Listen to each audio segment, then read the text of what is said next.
YCP అధినేత మాజీ ముఖ్యమంత్రి వైఎస్ జగన్ అక్రమాస్తుల కేసు విచారణ జరిగింది. వైఎస్ జగన్మోహన్ రెడ్డి బెయిల్ రద్దుపై సుప్రీంకోర్టులో విచారణ వాయిదా పడింది. జగన్ బెయిల్ రద్దు చేయడమే కాకుండా కేసు విచారణను వేరే రాష్ట్రానికి బదిలీ చేయాలంటూ గతంలో సుప్రీంలో AP deputy speaker Raghurama petition దాఖలు చేశారు. ఈ పిటిషన్ను జస్టిస్ అభయ్ ఓఖా నేతృత్వంలోని ధర్మాసనం ఈ రోజు సోమవారం విచారించింది. జగన్ అక్రమాస్తుల కేసుల విచారణ పురోగతి ఏ దశలో ఉందని సుప్రీం ధర్మాసనం ప్రశ్నించింది. సిబిఐ కోర్టు, హైకోర్టు, సుప్రీంకోర్టులో జగన్ అక్రమాస్తులపై దాఖలైన కేసుల వివరాలను పట్టిక రూపంలో ఇవ్వాలని ధర్మాసనం ఆదేశించింది. ఇదే విషయానికి సంబంధించి మరిన్ని లైవ్ అప్డేట్స్ మా కరెస్పాండెంట్ విద్యాసాగర్ అందిస్తారు. Vidyasagar, over to you.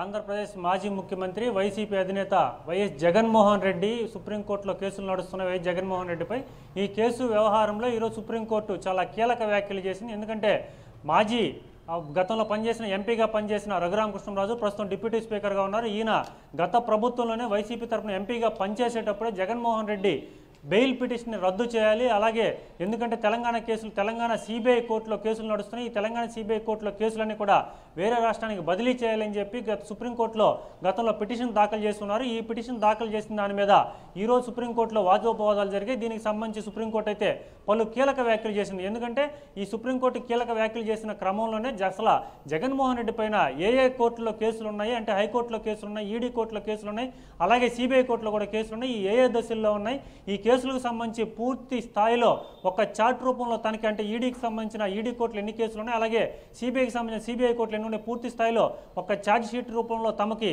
పూర్తి వివరాలు అందజేయాలని, అలాగనే తదుపరి విచారణను 2 వారాల తరువాత వాయిదా వేస్తూ తీర్పునిచ్చింది. దీంట్లో కీలకంగా జగన్ తరపున వాదిస్తున్న ముకుల్ న్యాయవాది తమకు జనవరి వరకు టైం ఇవ్వాలని కోరగా జనవరి వరకు టైం ఇవ్వలేమని డిసెంబర్ 16వ తేదీ తమ వాయిదాని ప్రకటించగా, కానీ దానికి ముకుల్ 16వ తేదీ తనకు పని ఉందని చెప్పడంతో డిసెంబర్ 13వ తేదీకి ఈ కేసును అయితే వాయిదా వేశారు. కానీ ఇప్పటి వరకు చూసుకుంటే ఈ కేసులు పూర్వాపరాలు చూసుకుంటే రఘురామకృష్ణరాజు ఏదైతే పిటిషన్ దాఖలు చేశారో గతంలో ఈ పిటిషన్లో ముఖ్యంగా జగన్ మీద మొత్తం మీద సుమారుగా 31 కేసులు నడుస్తున్నాయి. ఈ కేసులన్నీ కూడా ఏ దశలో ఉన్నది ఎవరికీ తెలియదు. కానీ గతంలో తెలంగాణ హైకోర్టు ఒక కీలక ఆదేశం జారీ చేసింది. ఎందుకంటే ప్రతిరోజు కూడా జగన్ సిబిఐ కోర్టు విచారణకు హాజరు కావాలని చెప్పి ఒక తీర్పునిచ్చింది. కానీ ఈ తీర్పుని పక్కదారి పట్టించి జగన్మోహన్ రెడ్డి సిబిఐ కోర్టుకి ప్రతిరోజు కూడా హాజరు కావటం లేదని చెప్పి సుప్రీంకోర్టు ఈరోజు కాస్త చివాట్లు కూడా పెట్టిన పరిస్థితి. ఎందువల్ల సుప్రీంకోర్టు హైకోర్టు ఇచ్చిన ఆదేశాలను పాటించడం లేదని చెప్పి జగన్ తరపు వాదించిన ముకుల్ని గట్టిగా ప్రశ్నించింది. దీనికి సంబంధించి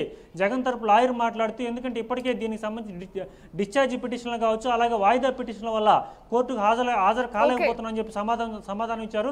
యాక్చువల్లీ డిశ్చార్జ్ పిటిషన్ అంటే అర్థం సిఆర్పిసిలో 229 అలాగే 237 ప్రకారం ఏదైనా అక్రమ కేసులు బనాయించినప్పుడు పోలీసులు ఆ కేసు ట్రయల్ రాకముందే మనం కోర్టుకి ఈ డిశ్చార్జ్ పిటిషన్ వేసుకోవచ్చు. ఈ డిశ్చార్జ్ పిటిషన్ అనేది ఒక రకంగా ఉపశమనంగా చెప్పవచ్చు. ఇవన్నీ కూడా చట్టంలోని లొసుకులు ఉపయోగించుకుని జగన్మోహన్ రెడ్డి విచారణకు హాజరు కావడం లేదు. కానీ ఇక మీదట ఈ కేసులో స్పీడ్ పెరిగింది. సుప్రీంకోర్టు కీలక ఆదేశాలు జారీ చేసింది కాబట్టి సుప్రీంకోర్టుకి పూర్తి సమాచారం అందిస్తే దీనికి తదుపరి దానికి అనుగుణంగా సుప్రీంకోర్టు నిర్ణయం తీసుకునే అవకాశం ఉంది ఈ కేసుల్లో. Okay, right. Thank you Vidyasagar.